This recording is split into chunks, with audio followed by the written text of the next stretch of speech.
Bideo-jokoak gaur egungo joko modu berri bat dira, berri bat da. Jokatzea betidanik izan da gure gizatasunean egon den jarrera bat, jarduera bat, batez ere haurtzaroan, nerabezaroan, pixkat errealidadeari egokitzeko bitarteko modu oso apropos gisa, jokatze bera. Gertatzen dena da, orain jokatzeko modu berri batzuk sortu direla, esate batekorako bideo-jokoak eta bideo hitzak joko horri birtualtasuna atxikitzen dio.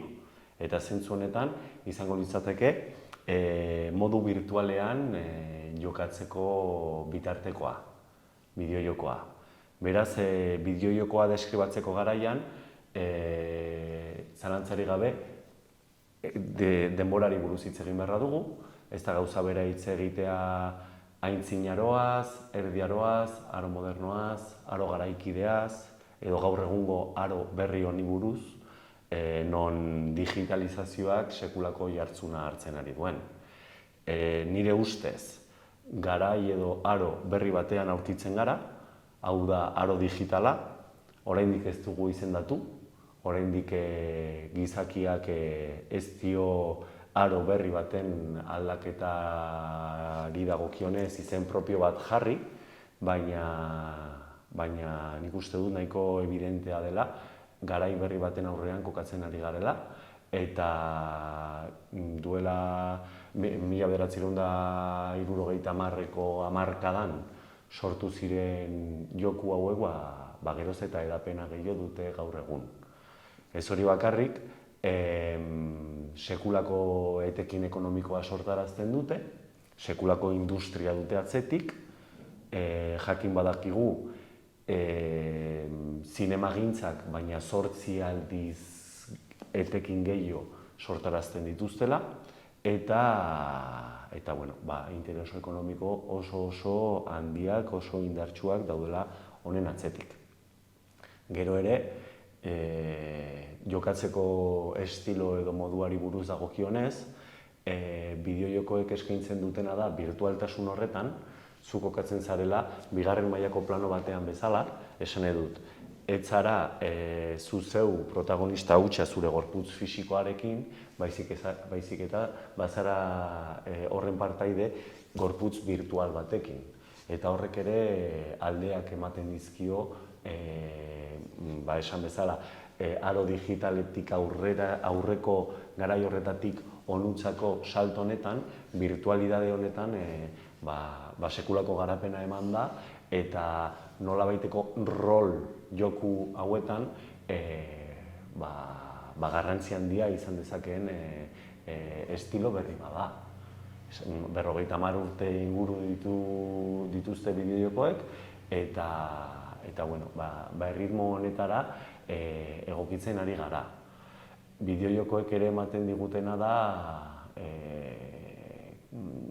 nola gizartea zelako adaptazio prozesuan kokatzen ari denez, eta salto honetan, eta ikusita aurrek, nerabeek, gu geu, helduek eta zaharrek ere ikusita zen nolako harremana duten gai teknologikoekin, aurre ikusi dezakegu epe luzera zen nolako aldaketa emango duen gizarteak, eta zalantzarik gabe honek kokatzen gaitu momentu batean, non argi eta garbi esan dezakegun transizio momentu batean aurkitzen garela, eta transizio garaiek kontraesanak, zalantzak, beldurrak, motivazioak sortarazten dituzte, eta zentzu honetan kokatzen dira bideo-jokoak.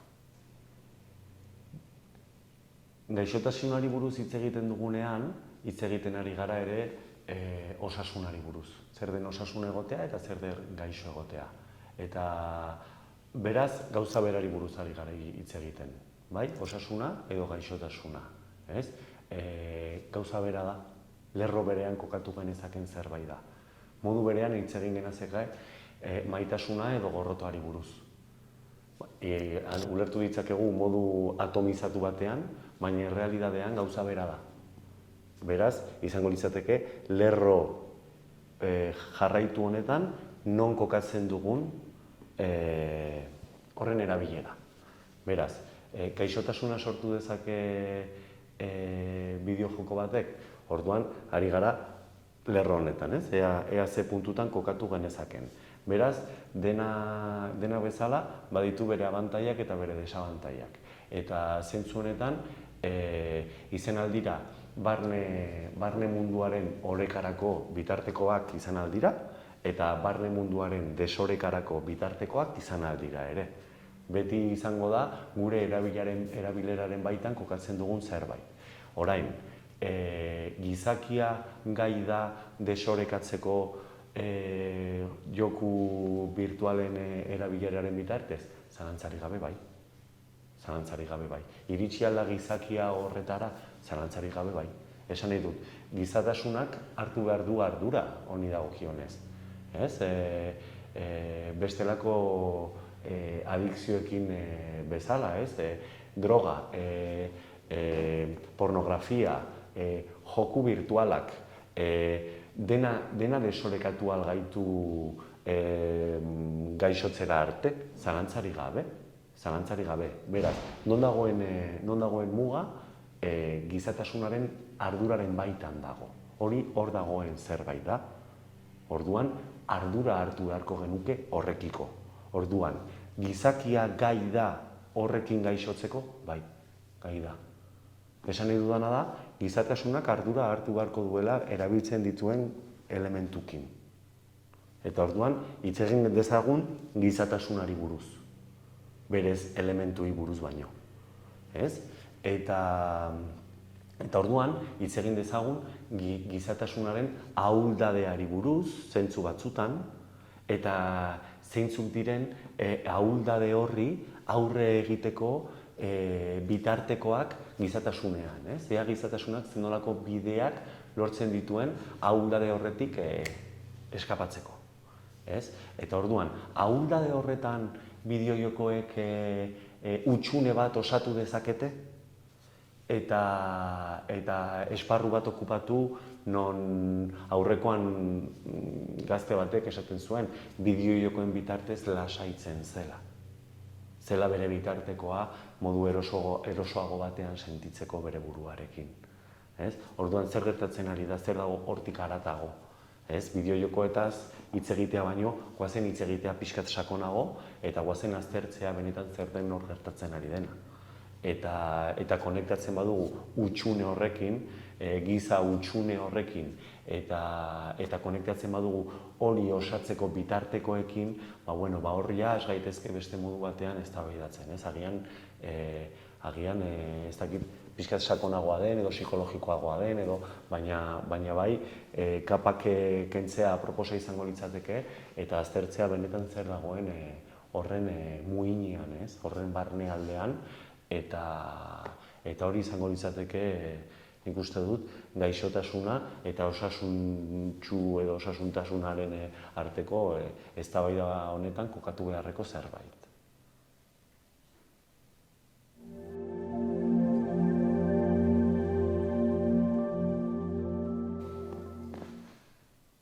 Arrazoiak aldaude, zer sortu dezake adikzioa?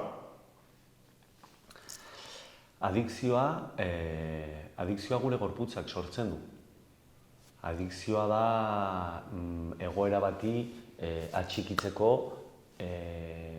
egoera batean egon nahi izateko egoera hori. Eta zein da egoera hori?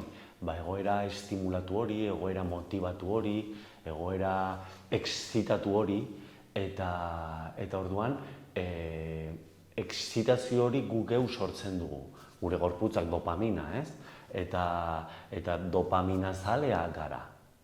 Dopaminazaleak gara, gu nahi dugu dopamina, nahi ditugu txuteak, nahi ditugu emozioak. Eta gertatzen ari zaiguna da, gaudela hiperdopaminatutak bizi gara. Nahi dugu dopamina, akzioa esan aldugu, sare sozialak, like, dopaminazaleak. Hori ez da adikzio bat. Bere bere irudiari laikak edo laiken bila dabilen hori eta horren bitartez excitazio hori lortzen duena eta zentzu horretan bere burua modu aproposago batean ikusten duena horren bitartez, hori da adikzioa, ez? Dopamina egoera hiperreaktibatu horretan egoteko behar hori da adikzioa. Eta bizi gara gizarte batean, non nahi ditugun emozio oso indartsuak, oso potenteak, bitarteko ugari ditugu emozio horiek lortzeko, gaur egun gehiengoak digitalizazioaren bitartez, beste batek lortu aldu bizikletarekin mendian, lagun artean, besarkada batean, begirada batean, hauek izan dira maila ez digitaletik gure gorputzak dopamina sortzeko bitarteko nabarmenena, modu nabarmenena, ez? Baina gaur egun virtualidadearekin salto egin dugu dopamina lortzeko beste modu batzuetara. Eta modu horretan gaude akzioan. Bideo-jokoek ez egiten dute hiperestimulatu, soinua, kolorea, mugimendua, agertzen diren elementu guztiak. Zelako kliman kokatzen zaitu bideo-joko batek? Hor txute batean, ez? Eta orduan, klaro, ea egoera hori adiktiboa den, errealidadea askoz ere lasaiagoa da. Errealidadea askoz ere mantsoagoa da. Eta batentzat, egoera hau, aspergarria izan alda. Eta da emozio bat oso zaila kudeatzeko, geroz eta zailago. Hitz egiten da askotan emozio positibotaz eta emozio negatibotaz. Nik egia esan sailkapen hori ez dut gustoko. Egia esan, nik emozio negatiboak kokatzen ditut emozio produktiboak bezala, emozio emankorrak bezala. Nik asperdura, tristura, ez nikutuzke kokatuko modu negatiboan, baizik eta modu kreatiboan eta modu emankorrean. Beraz, arazo hau gertatzen da.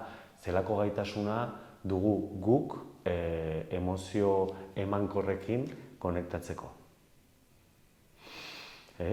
Hutsune horretatik emankortasunera salto ematea, nahi dugu saltoa ematea bere halakotasunean, baina itxaron dezagun pixkat eta zer gertatu alden emozio honekin eta nola ematen dugu saltoa.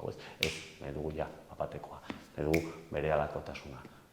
Itxoin dezagun pixka bat, pazientzia pixkat izan dezagun eta sinistu dezagun gure gorputzak gai izango dela hori garatzeko. Hori batetik, bestetik, gurasoak, zenolako gaitasuna duten beraien seme-alaben emozio emankor horiek ahalbidetzeko. Oso bere halakotasun batean, hori duzu teknologia eta entretenitu zaitez. Eta gaude, lasaitasun horretik, emankortasun horretik, kreatibidade horretatik gaude iesean. Eta nahi ditugu gauzak, ematen badizkigute egindak, eta gainera sortzen badizkigute horrelako dopamina mailak, eta sortzen badizkigute horrelako emozioak, eta sortzen badigute berez horrelako ongizatea, hobeto sentitzen gara, baina ez da erreala, zera bilakatzea gorputza, estimulazio batera ohitzea, non oso zaila den egoera horretan mantentzea, oso zaila den, eta gero jaisten bazara pixkatxo bat berehala egon nahi duzu. Eta berehala egon nahi duzu orgoian, eta orduan errealidadea bilakatzen da maila horretan oso adiktiboa. Eta ez hori bakarrik. Gure gorputza ez dago prest horrelako dopamina maila mantentzeko, biologikoki. Aurrekoan irakurtzen nuen burbuina frijitzen ari zara, esaten zuen, horrelako erabilerakin. Zure burbuina frijitzen ari zara. Jeiki berri, esnetu berri, pixa egin baino lehen, ohean, mobila hartu, eta hasi sare sozialak edo hasi dopamina salto horietan ja, jeiki berri. Akzio horretan, akzioa. Ikusiko dugu, esan bezala, gaude trantsizio garai batean, maila digitalera trantsizioan, eta ikusiko dugu zenolako eragina duen honek, baina argi eta garbi sekulako aldaketa dago, eta zalantzarik gabe, badira profesionalak, badira nire kontraren esango dudan zerbait izango dau, badira psikologoak, motibadoreak, ekonomistak, aplikazio, bideojoko eta guzti hauen atzetik, gure arreta xurgatzeko pentsatzen. Eta daude buru belarri, eta oso ondo kobratzen dute horrengatik. Beraz, badugu zer oso profesionala, asko pentsatua izan dena helduengatik gure arreta xurgatzeko, eta hori da duguna esku artean. Hori da duguna. Beraz, jakin dezagun zer den ukitzen ari garena momentu oro. Nola nabarmentzen da? Atxaldean eman aldugu paseo bat kaletik, eta berehala ohartuko gara, gizartearen buruz hariko naiz, baina 70% baino gehiago dispositibo digital baten erabilera zuzenean ikusiko dugu, hemen kaletik zehar. Elkartzen bagara hiritan, herrietan baino gehiago. Edozein bankutan eserita egon aldiren 5 ume, egon aldira 5ak, 14 urtekoak, 14 urtetik gorakoak, egon aldira beraien mobilarekin. Esaten da 10 urtekin 22ak jaduela mobila, 11 urtekin 35 ingurua, 12 urtekin hortxe doa, eta iristen gara 14 urtera 80ko kontutan ja gaudela. Beraz, salto honetan, evidentea da, zenolako hipererabilera digitala dugun gaur egun. Ikerketek diote ere, badirela astean zehar, klase garaian, 12 urtekoek, astelehenetik ostiralera esan bezala, erabiltzen dituzela median 4 ordu pantalla. Median. Asteburutan 5era iritsi daiteke. Udan, orain, nik ez dakitzen bateko media egongo den. Eta egon gara umeekin pasatzen zituztela 15 ordu pantailetan. Digitalizazioan sekulako eragina izan du pandemia, zalantzarik gabe. Garai bat, non gure mugimendua mugatua zegoen eta gure harremantzeko gaitasuna erabateko zailtasunekin, digitalizaziorako saltoa esponentziala izan zen. Eta horren ondorioak ikusten ditugu ere gaur egun, digitalizazioaren bapateko salto horren ondorioak. Eta hor gaude, ikusten zenolako evidentziarekin dagoen edatuta mundu digitala gaur egun. Zeintzuk izan aldira, zein zen galdera? Nola nabarmentzen da? Nola nabarmentzen da? Modurik nabarmenena da harremantzeko garaian modu fisikoan aldaketa. Jendea modu virtualean harremantzen da modu batean, modu fisikoan harremantzen da beste batean. Ez da gauza bera, begietara begiratzea edo pantaila baten bitartez zehozera diraztea. Eta harremantzeko garaian nabari da aldaketa nabarmenena. Gure komunikatzeko, gure konektatzeko, gure elkar ikusteko, gure elkar sentitzeko garaian, zenolako aldaketa ematen ari den, eta kasu batzutan zenolako zailtasunak ematen ari diren zentzu honetan. Nerabeetan ikusten ari da, lehen zen kanporakoiak baziren agian ikastetxetan arazoak sortarazten zituztenak, ez? Esan nahi dut, zarata sortzen zituzten horiek, mugitzen ziren horiek, eta gaur egun barnerako horiek sekulako keska sortzen ari dira baita irakaslegoaren artean. Ikusten dutelako, badutela, ez dutela klasean horrenbesteko zarata ez dira hain mugituak, baina ikusten dute harremantzeko garaian, sozializazio garaian sekulako zailtasunak dituztela eta barnerako joiek geroz eta gehiago kezkatzen dute gaur egungo ikastetxeetan.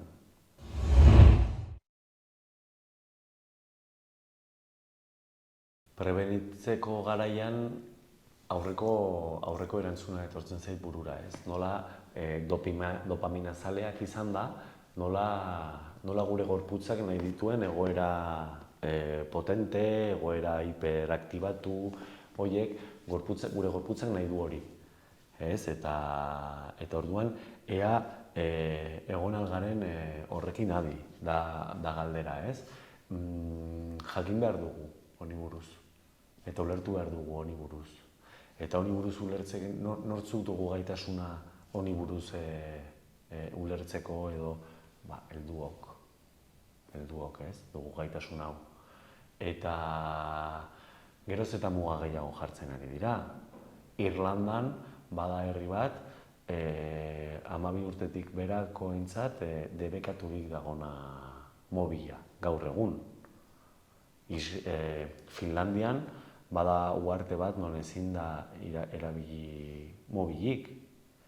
Txina, orain, momentu honetan, atzo entzuten nuen berrietan, ari da sakon hausnartzen modu digitale, teknologi berrien erabileraren inguruan eta nerabe eta gazteen artean legalki mugatu nahi du.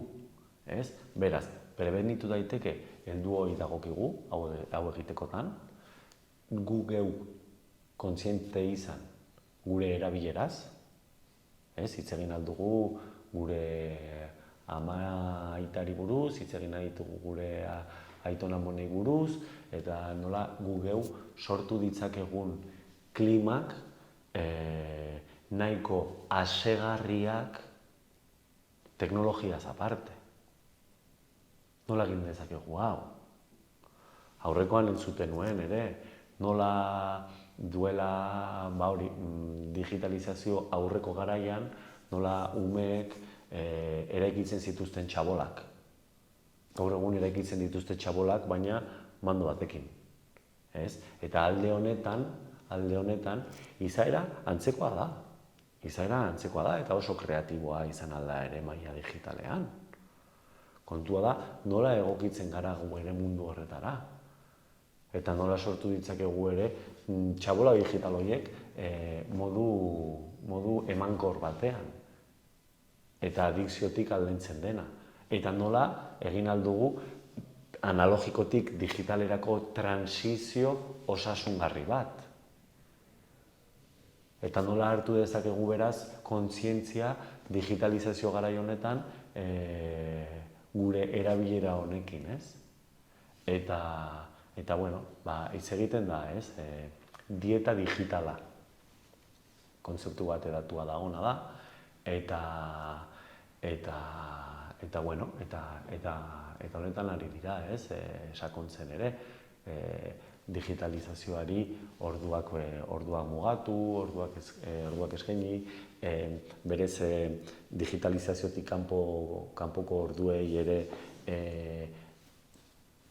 etekina eman, beste bitarteko batzuen bitartez, eta batez ere emozio kreatiboekin konektatzeko aukera zabaldu. Asperdura, tristura, dira emozio kreatiboak. Eta konektatzen badugu honekin errealitate honetan, nik uste dut prebentziorako oso bitarteko aproposa izan aldera. Negatibotasunean kokatzea.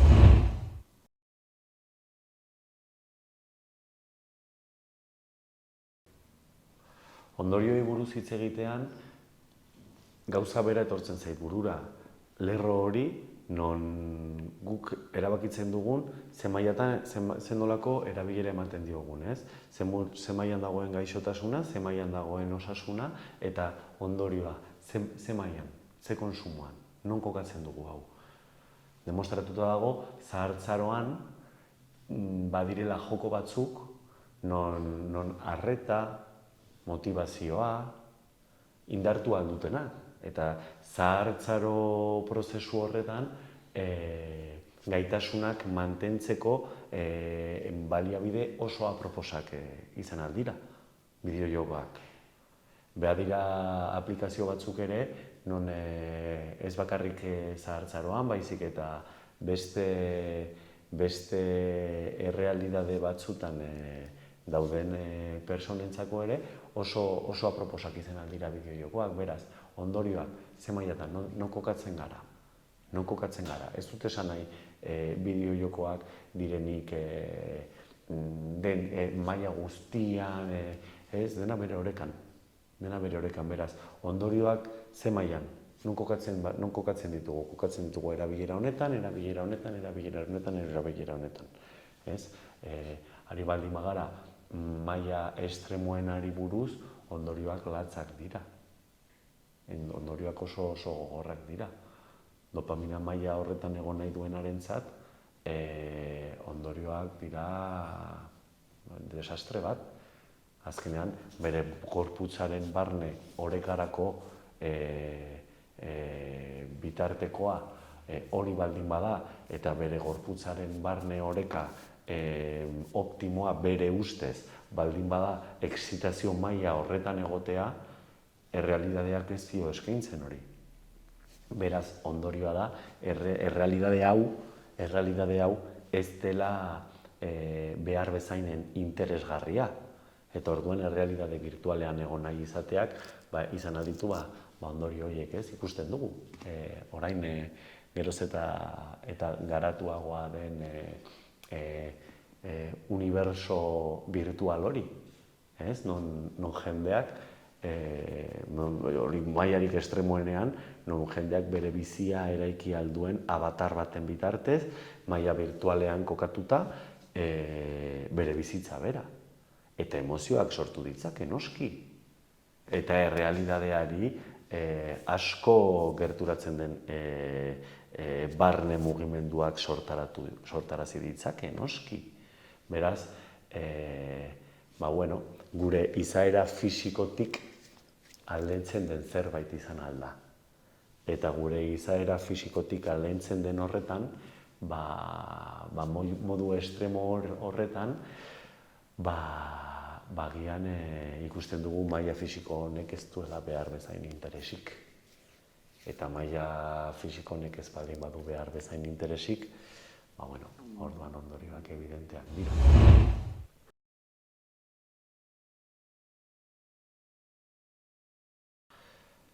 Tratamendua egiten badugu ezberdintasun hau digitala eta analogikoaren artean, analogikoa eta digitalaren artean, egiten badugu bereizketa hau, agian tratamendua dago analogikoan. Zer gertatzen da analogikoan, digitalera jotzeko joera hori izateko. Zer gertatzen ari da. Askotan hitz egiten da txupete digitalari buruz. Beraz, analogikoaren txupetea maila digitalean egongo litzateke, eta orduan, zer gertatzen da analogikoan maila digitalera jo behar izateko. Beraz, tratamendua, zer gertatzen ari da analogikoan, zer gertatzen ari da gure harremantzeko garaian, zer nolako gizartea eraikitzen ari gara, nola egin aldugu analogikoa behar bezain interesgarri, nola izan aldira gure harremanak eta gure kontaktatzeko moduak behar bezain interesgarri, txupete horretara jo behar ez izateko. Modu sakonenean, dieta digitala, zurruntasunez. Komunitate terapeutiko batean, drogadikzioak duen batekin, nola konektatzen da? Modu estremoenean, ez? Ezain estremotan, kontzientzia hartzen joan, kontaktatu modu kontziente batean, kontuan izan zer den zure gorputzak behar duena, ea behar duen oreka hori edo oreka osasungarri bat, edo ea behar dituen horrelako saltoak eta horrelako pikoak, ez? Batek hitz egiten zuen zuhurtzi emozionalari buruz, ez? Nola aurreztu ditzakegun emozio estremo horiek, ez? Izan aldira oso potenteak, izan aldira, wow, ez, aldentzen gaitu gure izaera fisikoaz agian eta kokatzen zaitu modu batean non bizitzen ari zaren momentua modu oso fuerte, oso gogor, oso indartsu batean eta erabateko hemen eta orainakin, ez? Emozio horrek ematen dizu hori, ez? Eta zentzu horretan deskonektatu zara guztiaz eta konektatu duzu erabat momentu horrekin, ez? Nola lortu ditzakegu horrelako kontzientzia puntuak emozio intensidade horretan egon gabe? Nola egin aldira sortu kontaktu egoera horiek hemen eta orainarekin horrelako esplosibidadetik kanpo egon da? Hori bakoitzari dagokio ikertzea. Hori batek egin alditu iradokizunak, baina bakoitzari dagokio bere gorputzarekin konektatzea, bere gorputza ikertzea eta zentzu horretan kokatzea bere oreka, bere osasuna, bere ongizatea ulertzea zein den eta non dagoen. Eta zentzu horretan, batez ere, barne munduaren kontzientzia hartzea. Eta gauzak nola mugitzen diren horretan kontzientzia hartzea. Eta batzuk laguntza behar dute, beste batzuk ez, baina uste dute gizatasuna gai dela horren kontzientzia hartzeko, gizatasuna orokorrean, ez du importatzen den bitartekoa, baina eta uste dut kontzientzia hori bera izan aldela prebentzio bitarteko nabarmenena, nire ustez.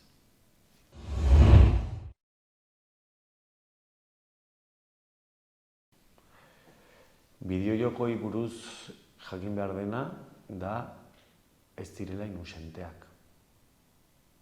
Eta horren atzetik badela makinaria oso indartsu bat non helburuak dituen. Zurekin helburuak ditu horrek. Ez hori espreski, baina hori sortu duena. Ez, beraz, jakin behar duzu intentzionalidadea baduela zurekin. Beraz, arreta jartzea intentzionalidade horri oso aproposa izango litzateke jakitea. Gero bakoitzak hausnartzeko intentzionalidade horretan. Baina, intentzionalidadea dago horretan, ez dira inusenteak. Ezabatu beharreko aurre iritzi bada, desagertuko direlaren ustea. Hau badago.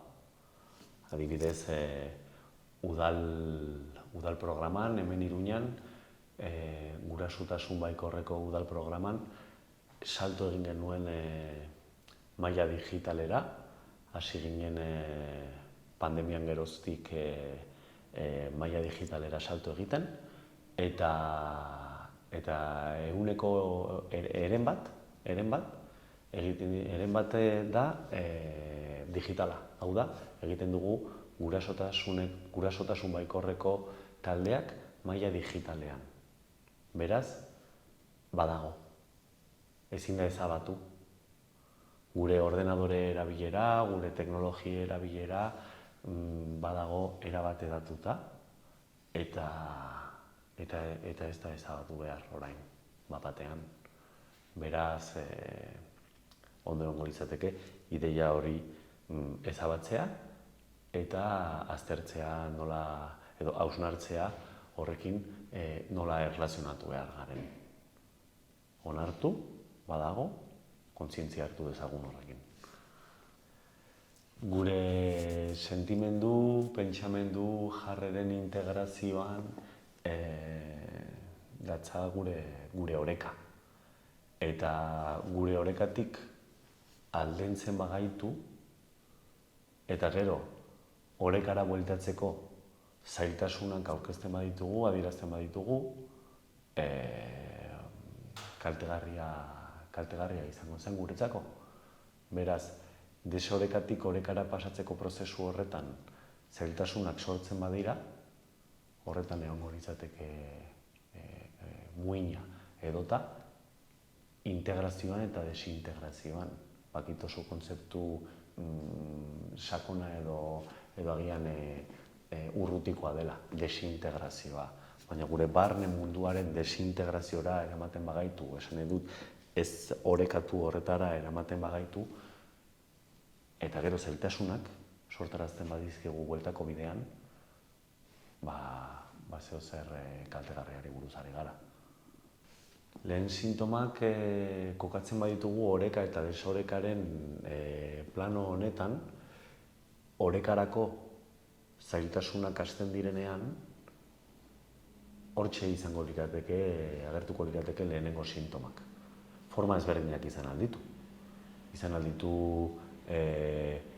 atentzioan, izan aldu motivazioan, izan aldu harremantzeko garaian, izan aldu egoera horretan besterik egon nahi izate horretan, izan alda digitalizazioa analogikoa baino nahiago izate horretan, analogikoan gaudenean beti digitalean pentsatzen horretan ere izan aldira lehenengo sintomak, dena identifikatzea jolas horrekin, horiek izango lirateke maila digitalean atxikituta geratzen ari zaren lehenengo sintomak. Detektatzen ez bada eta tratatzen ez bada, esan bezala, xurgatzen zaituen indar bada. Beraz, kontzientzia hartzen baduzu xurgatzen hasten denean, hobe izango da, hemen zaituenean baino. Beraz, ez bada detektatzen, xurgatzen ari zaituela, azkenean horrek erabat xurgatu altzaitu eta bada jende bat ere loa egiten ez duena ere, modu analogikoan.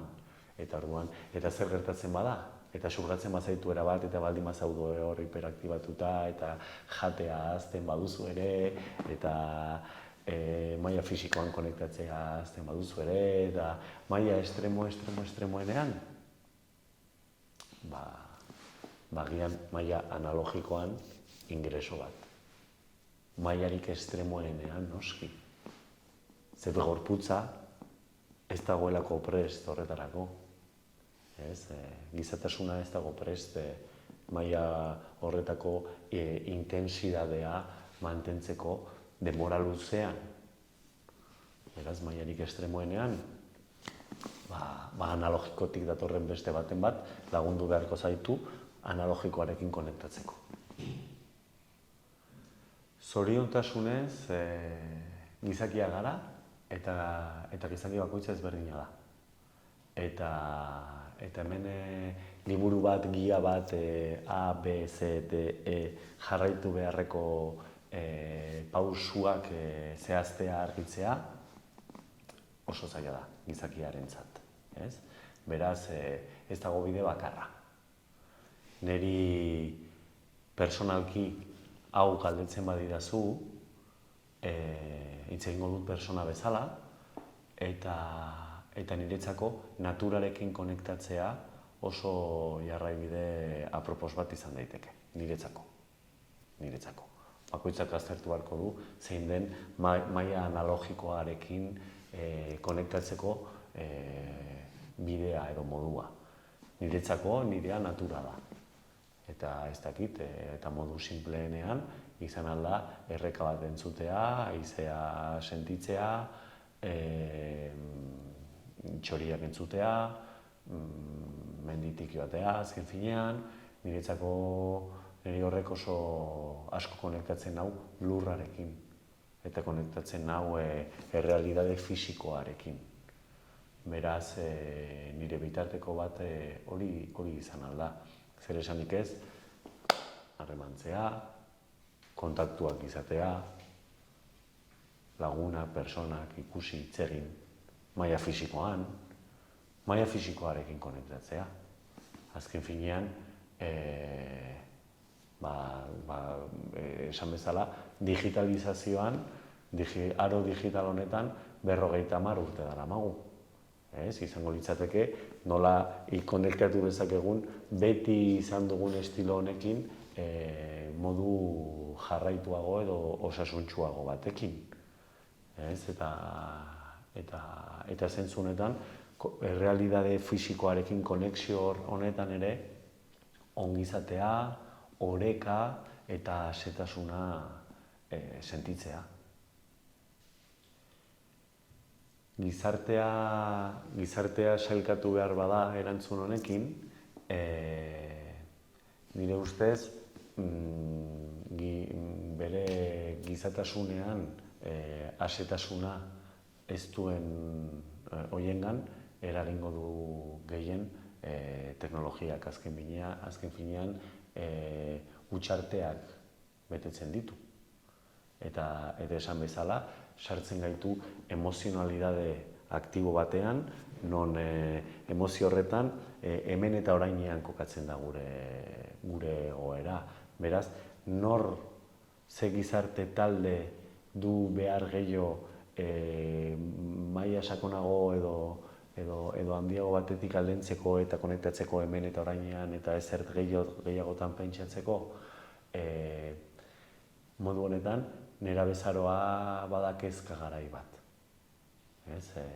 Nerabetasuna bada haurtzarotik helduaroko salto garaia, bada kezka garai bat, non gizarteak eskatzen dizkizun gauzak, hasten da beste modu batean eskatzen, zuk erantzun behar dituzu eskaera horiei, eta gizarteak asko presionatzen du. Bizi gara gizarte batean, non egokitze prozesua nerabezaroan areagotzen da. Beraz, gehiegi eskatzen badidazu eta analogikoa eta erreala oso jasangaitza bilakatzen bazait, nik nahiago dut eskapo egin beste errealitate batera. Beraz, esango nuke, maila honetatik aldendu nahi duen horiengan izango duela eragina batez ere. Baina, ere egon aldira beste adintarte batzuk eta beste persona batzuk ere errealitate honetatik pixkat eskapoen egin nahi dutenak.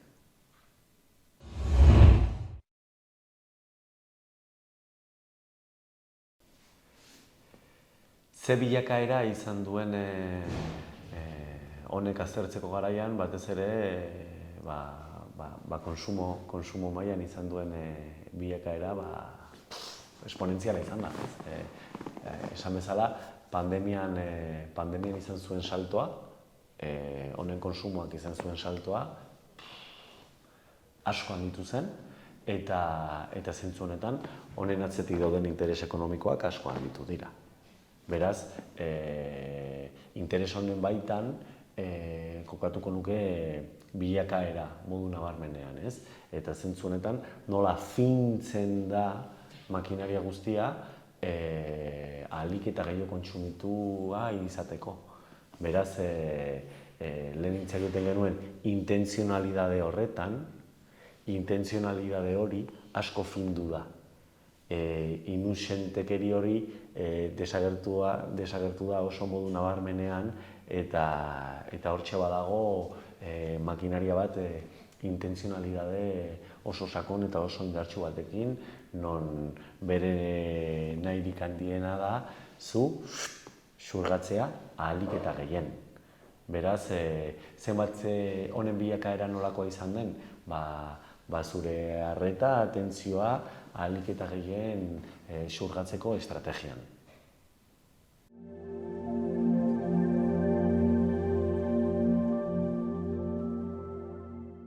Aholkuak ematea edo aholkulari rola hartzea ez da batere erraza, eta hori bakoitzari dagokio aztertzea zein den bere orekaren nahia. Beraz, bakoitzak erantzun dezala galdera hau, zein da zure, zer kasetzen zaitu eta zer betetzen zaitu.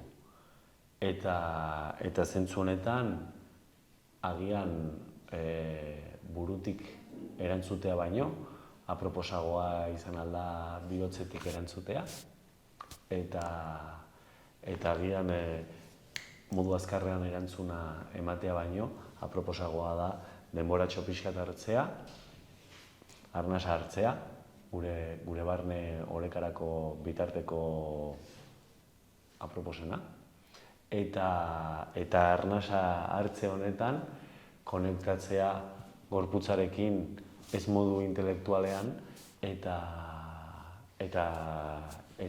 jakitea zer den esaten diguna. Hau da, zer betetzen zaitu, zer nahi duzu eta zure gorputzari entzun.